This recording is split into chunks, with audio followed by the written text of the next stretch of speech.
Hello my friends, and welcome back to my brick house kitchen. Today I have a very extra special video to share with you. Today's video is in collaboration with Kelsey from Seed and Sparrow Homestead. If you haven't checked out Kelsey's channel yet, I will link it down below, and you should definitely head over there after you watch this video. Kelsey is a mama, a wife, and she homesteads with her family on 1/4 of an acre, and the amount of food that she is able to put away and preserve from that 1/4 of an acre is absolutely astounding. If you like gardening, homesteading, canning and preserving, or even making sourdough bread or cooking from scratch, she's definitely the girl for you. In fact, the sourdough starter that I have in my kitchen right now actually came from Kelsey. So if you love any of those things, you're definitely going to want to check out her channel. For those of you who've come over here from Kelsey's channel, welcome. My name is Heather. I'm also a mama and a wife, and we homestead on a little bit of a bigger piece of property, but still very tiny. We have 3/4 of an acre, a big garden, lots of chickens, bunnies, and my channel is all about cooking from scratch, cooking from the garden, and living a whole foods, home-cooked lifestyle.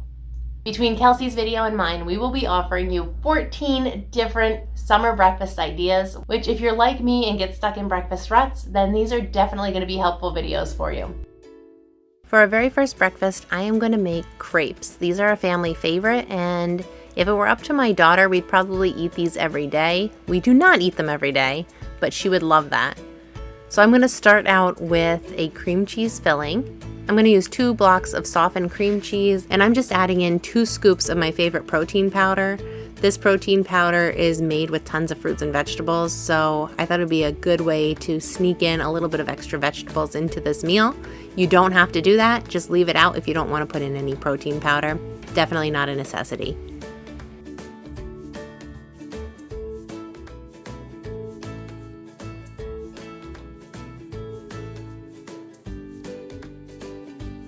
I'm going to scrape down the sides, make sure we don't have any clumps going on. And then for our sweetener, I'm just going to add some maple syrup. You can add as much or as little as you like. We personally like the filling to be a little bit tangy still. That way we can put some maple syrup on top, and it's just a nice combination of flavors. But like I said, as sweet or as tangy as you like, it really doesn't matter. Now I'm going to get to working on the crepes. I like to make my crepes in my blender just to make sure that we don't have any lumps, and it just gives the batter a nice consistency. I have a crepe recipe that I use all the time. If you think that you can't make crepes or that they're difficult, they really are not difficult at all. They're super easy. You just have to get the feel for it. I will link my video with my favorite crepe recipe down below, and you can check that out if you'd like to have the recipe. But like I said, this recipe is super simple, and it makes good crepes every single time.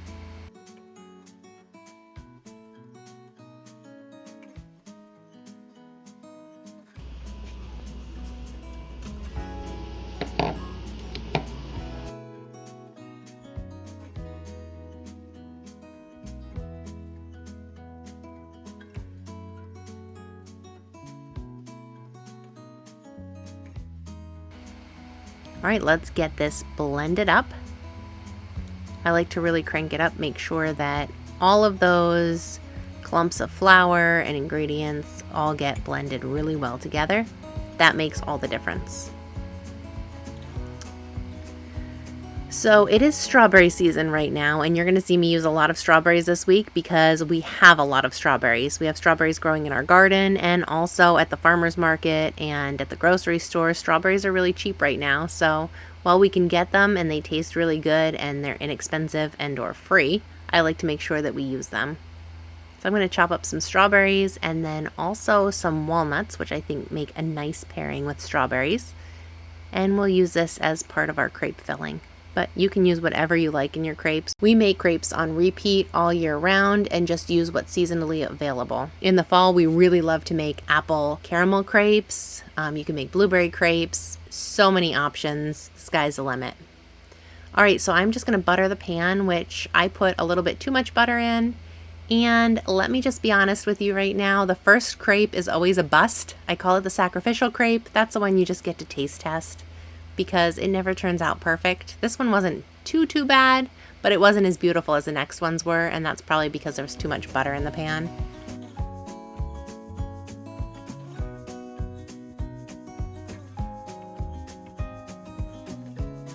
So we're gonna go for crepe number 2. And the key is to keep swirling the pan around until you get that batter nice and thin. Just keep moving it.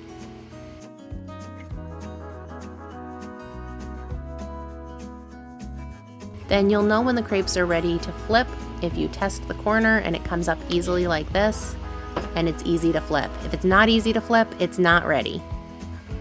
Look at how beautiful that second crepe came out. That one is perfect. The second one always comes out 1,000 times better than the first, as you can see. So let's assemble these crepes because I have hungry kiddos who are waiting for some yummy crepes. I'm going to start by putting some of our cream cheese filling, and then I'm going to go ahead and throw in some strawberries. And I'm going to burrito roll this crepe. You can fold them into triangles, you can just roll them into a tube, however you like. Top it off with a little extra cream cheese, some strawberries and walnuts, and then you can always add a drizzle of maple syrup if you like.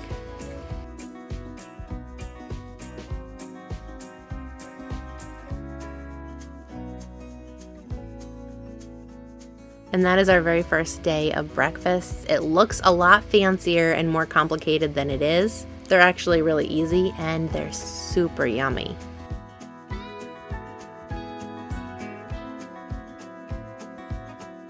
All right, day number 2. My husband Ethan is actually off of work this day, and he likes to make breakfast as well, so he's going to be making breakfast this morning, and his specialty is breakfast burritos.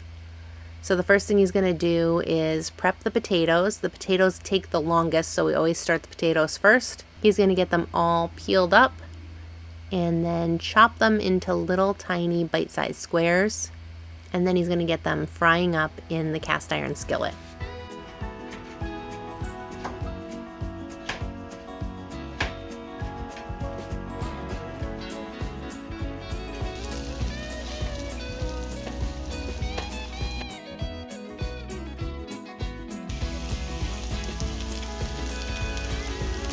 While those potatoes are cooking in the cast iron skillet, he's going to get started on the next step, and he's going to put some bacon on a baking sheet and get that cooking in the oven.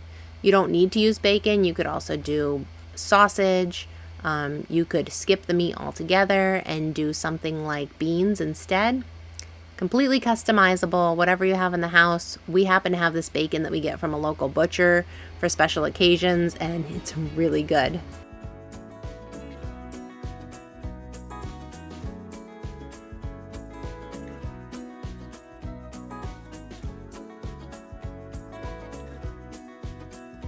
Next up, he's going to grab some eggs and get those cracked and whisked so he can make some scrambled eggs as one of the components in our breakfast burritos. We use a lot of eggs in our breakfasts because we have 17 laying hens, and right now they are laying a lot of eggs, so it's not free food because obviously we feed them and they're expensive, but it's food that we have, it's readily available to us, and I like to make sure that we use what we have, so we eat a lot of eggs.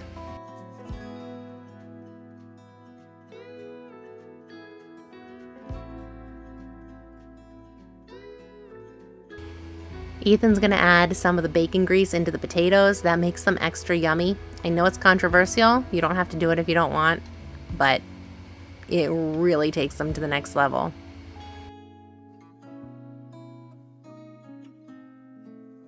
He's going to add in some salt and pepper, some garlic powder, some onion powder. Sometimes he does a little paprika.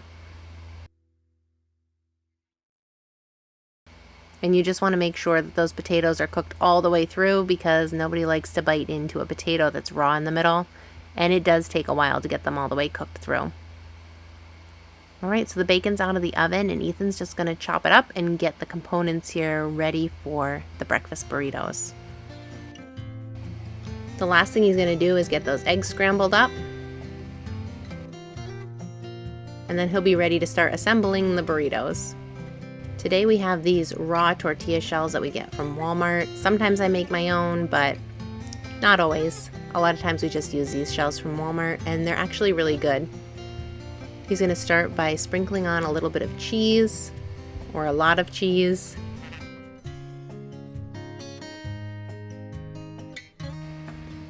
Then put some of the eggs on top.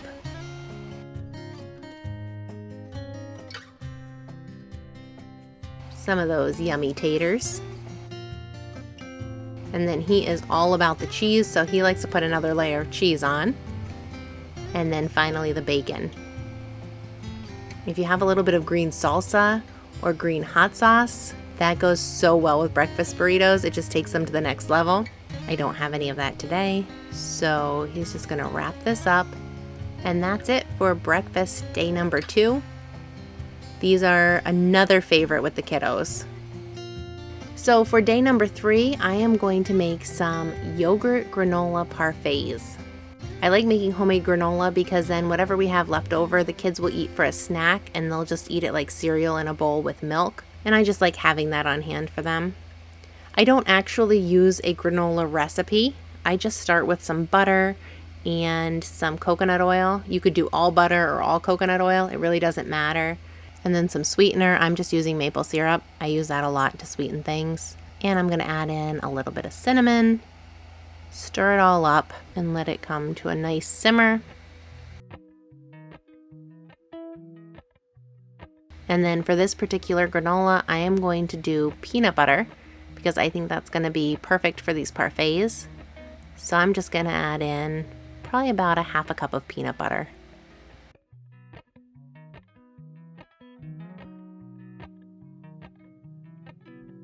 Once that peanut butter is nice and incorporated into your mixture, I'm going to go ahead and add a bunch of organic rolled oats. I have some hemp hearts here I'm going to put in, and then also some chia seeds.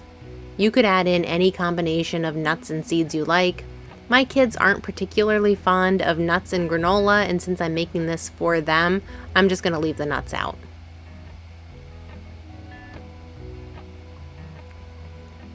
And then I just mix it up and see how it looks. If it needs a little bit more oats in it, then I just add some more.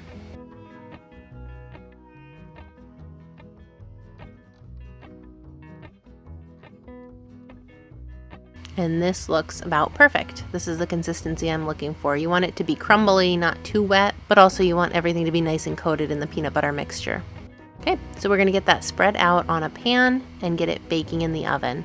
My favorite pan to bake granola on is my Pampered Chef baking stone. You don't have to use a baking stone, it really doesn't matter. I just like how consistently it bakes on the stone, but any baking sheet will do.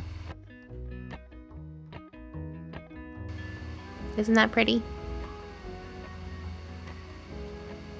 And into the oven it goes. And the strawberries are back for another breakfast. You could use whatever fruit you have. Strawberries, blueberries, bananas, whatever you like.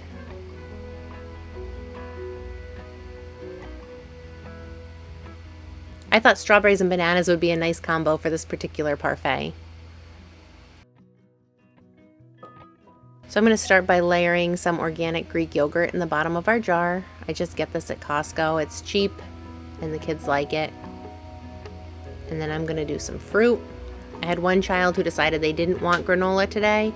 So for this first parfait, I'm just going to do yogurt and fruit, and then we'll do the next parfait with the granola.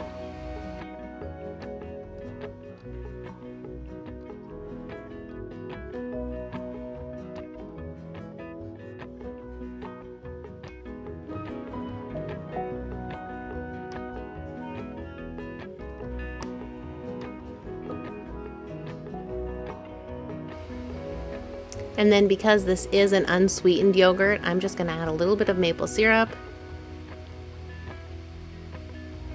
And I have a little hand ready and waiting to take her parfait. All right, so the second one is going to be exactly the same, only we're going to put a layer of granola in there.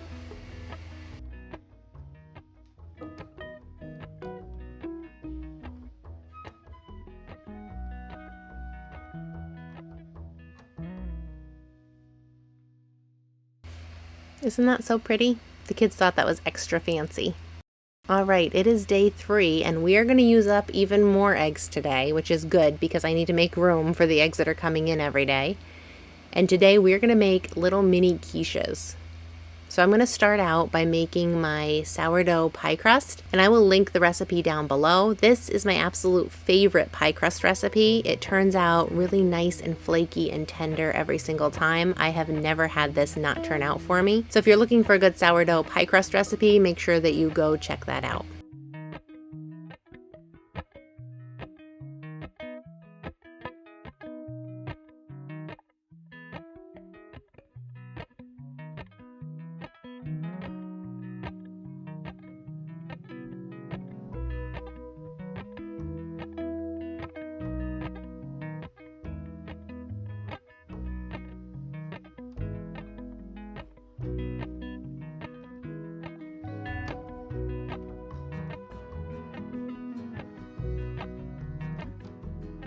I'm going to get my pie dough all wrapped up in some parchment paper and put this in the refrigerator until we're ready to start assembling our little mini quiches here in a little bit. Alright, so when I said I had a lot of eggs, I was not joking. We have so many eggs right now. I don't use a recipe for quiche filling. I just start with a whole bunch of eggs and then whisk them up with some heavy cream and salt and pepper, onion powder, garlic powder, whatever you have, whatever you like. As long as you have eggs and some sort of heavy cream or sour cream, even regular milk, doesn't matter. It all works.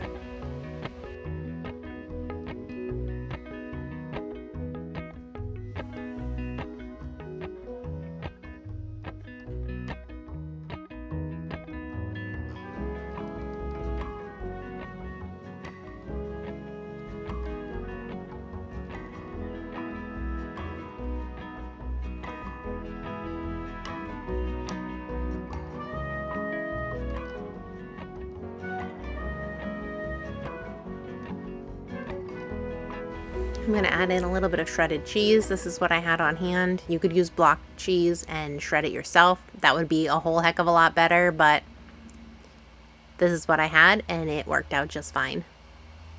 Alright, so it's time to get our pie crust rolled out. And I'm just going to cut off some small pieces here to work with. It just makes it a little bit easier to handle. And then I don't have any big circle cutters, so I'm just going to use a wide mouth ring from a jar. Probably could have been a little bit of a bigger circle, but this worked out just fine.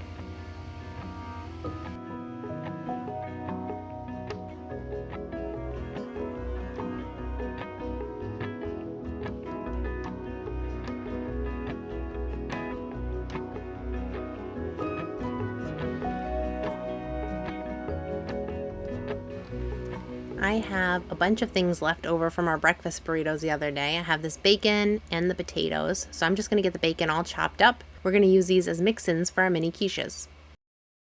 I also have a mushroom. I'm going to chop that up, and I actually afterward decided that I should have chopped these even finer.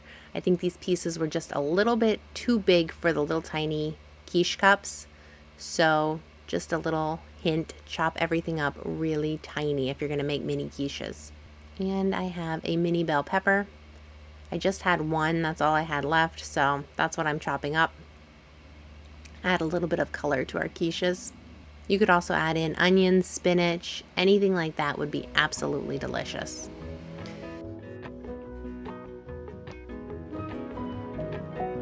And then we're going to start adding in ingredients. So I'm going to put bacon in all of them, but then I'm going to do the mushrooms and the peppers just in some of them. That way we just have different options and all of them aren't exactly the same.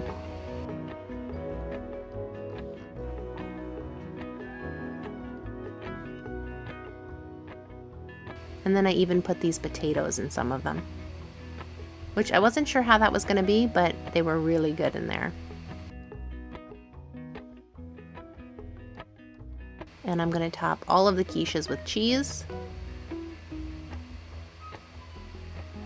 And I baked them in the oven at 375 degrees until they were all set and a little bit golden brown on the top, just like this. I was a little worried they might not come out of these muffin tins, but they came out just fine with a butter knife, and they were a big hit with the kids. Okay, breakfast day number 4. I have tons of sourdough starter that I need to use up, so I'm going to make sourdough waffles. Usually for my waffle recipe, I do a gluten-free almond flour recipe, and I can link that below if you're interested in a gluten-free version of waffles. But for these sourdough waffles, I just did a simple mix of 3 cups of sourdough starter. And then I added in 3 large eggs. Again, using up those eggs that we've got.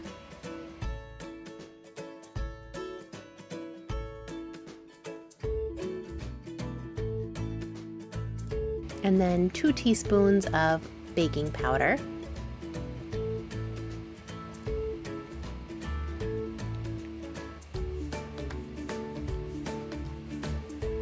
A pinch of salt.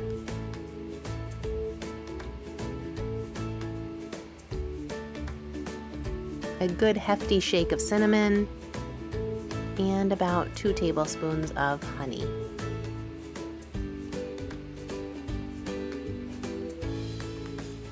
And I'll start mixing that up and add in 2 tablespoons of coconut oil. You could also do melted butter.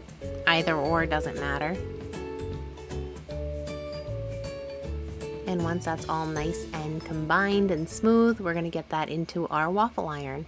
Now this waffle iron has seen a lot better days. It's in pretty rough shape, and it is still something we have left in our house that has Teflon coating on it.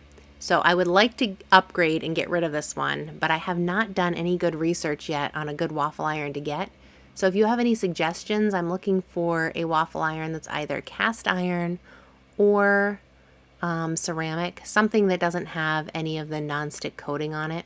Now, I forgot to get a picture or video of the final waffles all done up with their syrup, but the kids were grabbing them as fast as I was making them because they were so hungry. They're always hungry in the morning, but they were a big hit. The kids said 10 out of 10, they'd eat those again.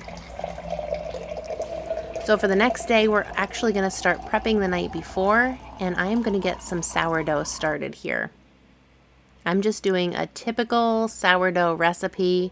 I'm doing 1.5 cups of water to 1 cup of active bubbly starter.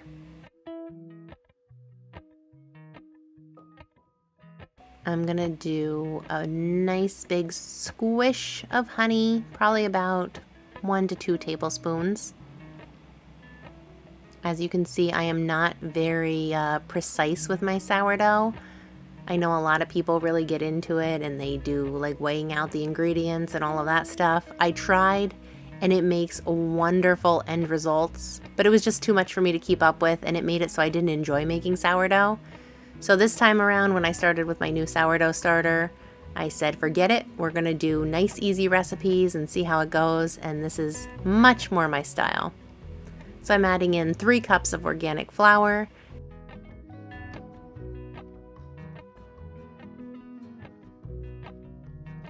and then 2 teaspoons of pink salt, and that's it. That's all I'm gonna put in my sourdough, and I use this basic recipe to do pretty much anything with sourdough. I've made it into pizza crust, bagels. This one is gonna be ciabatta rolls. You can make a nice crusty loaf in your Dutch oven. I've done all of that with this exact recipe. So I'm just gonna mix it up, then set it on the counter until I go to bed tonight, and at that point I'll transfer it to the refrigerator until tomorrow morning. Okay, it's the next morning, and I am going to pour out my dough onto a nice floured surface, and I'm going to push it out into a rectangle.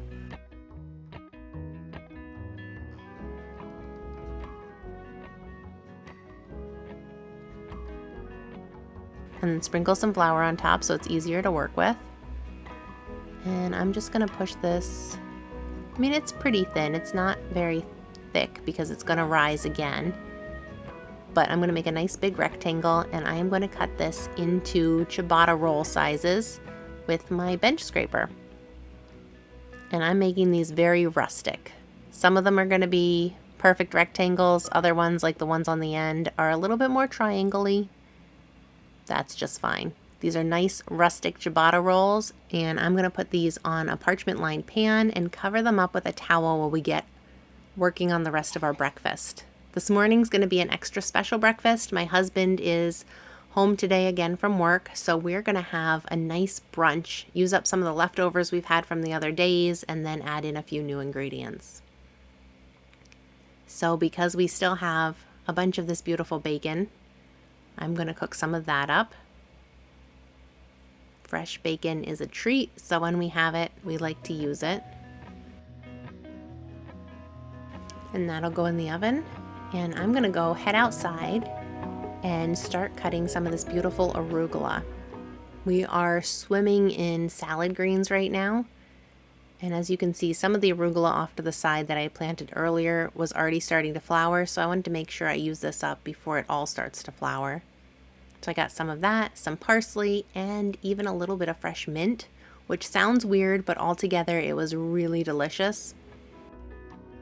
And I'm just gonna pick some of these herbs off the stems, and I'm gonna get everything chopped up into nice bite-sized pieces. I found that for my kids, they like salad, but they like it better and they're more prone to eat it if I chop it up.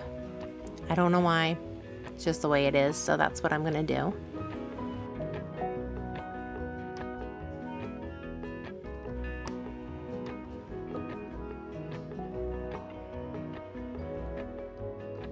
And then I'm gonna get all of these beautiful greens onto this pretty platter and chop up this cucumber that I have.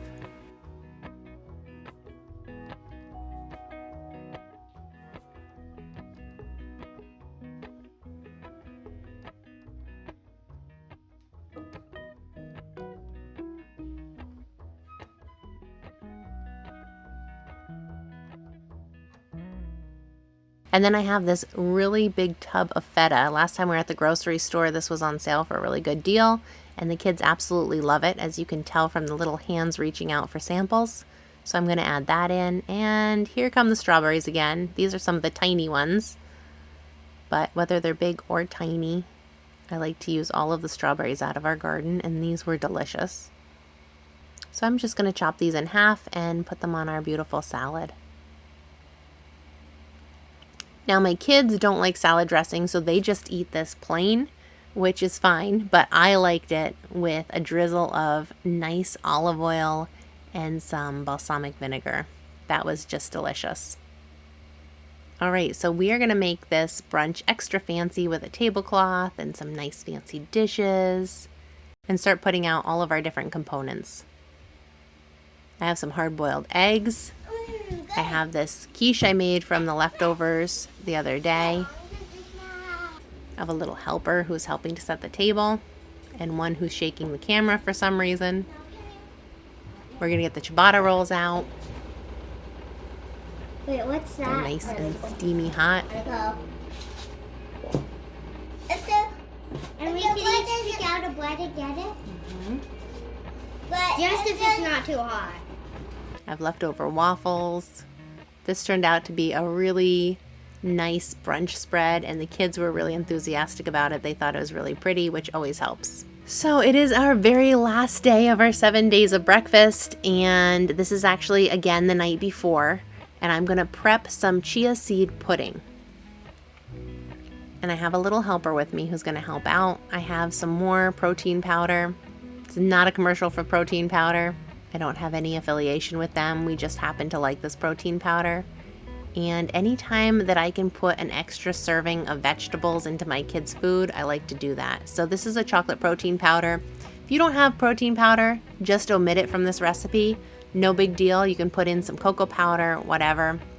I just wanted to add a little extra shot of nutrients. Oh, it smells so good. Smells so good. Now I'm getting the chocolate. So I'm going to put the recipe for the chia seed pudding down below. As long as you have the right ratios of milk to chia seeds, you can do any combination of flavors. My little helper is going to mix this up. And one tip when you're making chia seed pudding is mix it up, then let it sit on the counter for maybe like 5 to 10 minutes, and then mix it again. That way it doesn't get clumpy and all the little seeds are nicely distributed throughout. My helper's testing this. She said it was good, so we're going to get this wrapped up and put it in the refrigerator for tomorrow.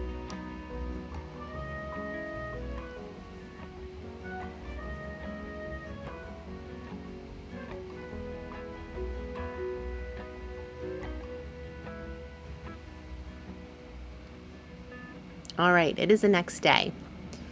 And this pudding really set up nicely. It's actually a lot thicker than normal, and that's because of the protein powder. It doesn't usually get quite this thick, but that's okay.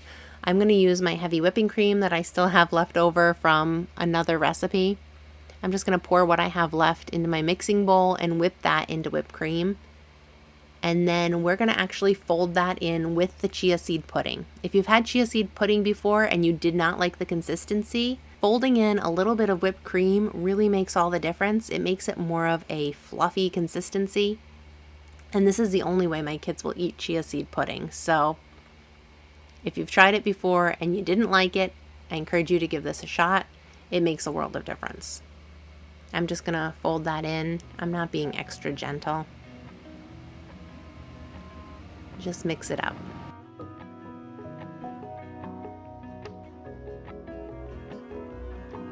And then we're going to take this chia seed pudding and we're going to make parfaits again. Anything layered in a glass jar that's pretty is a big hit with my kids. I found that things that my kids normally wouldn't eat, if you make it beautiful, all of a sudden that makes the world of difference and they will eat it. So we're going to make them some pretty chia seed parfait cups.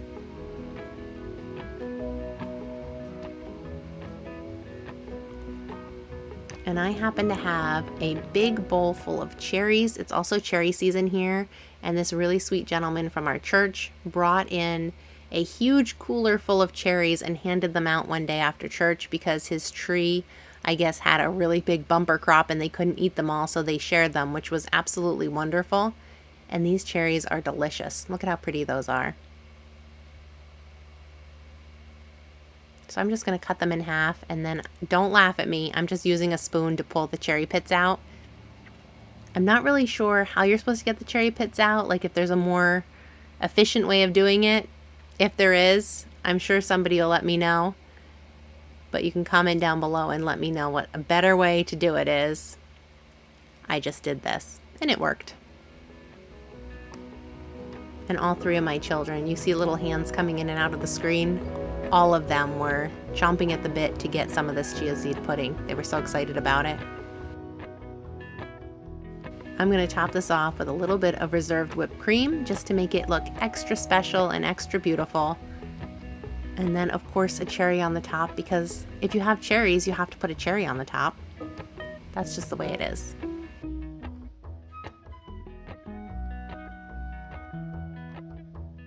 And look at how absolutely beautiful these turned out. They look like little mini ice cream sundaes. Here's my helper standing on a chair at the island, eating away because she was so hungry. She liked it. She gave it the little happy dance. My other two little helpers also loving the chia seed pudding. It was definitely a big hit and another one that we like to keep on rotation here at our house. Alright guys, well thanks for watching our week of summer breakfast ideas. If you haven't already, head down to the show notes below and click on the link to Kelsey's video and make sure you check that out as well. Thanks for watching and we'll see you next time. Bye.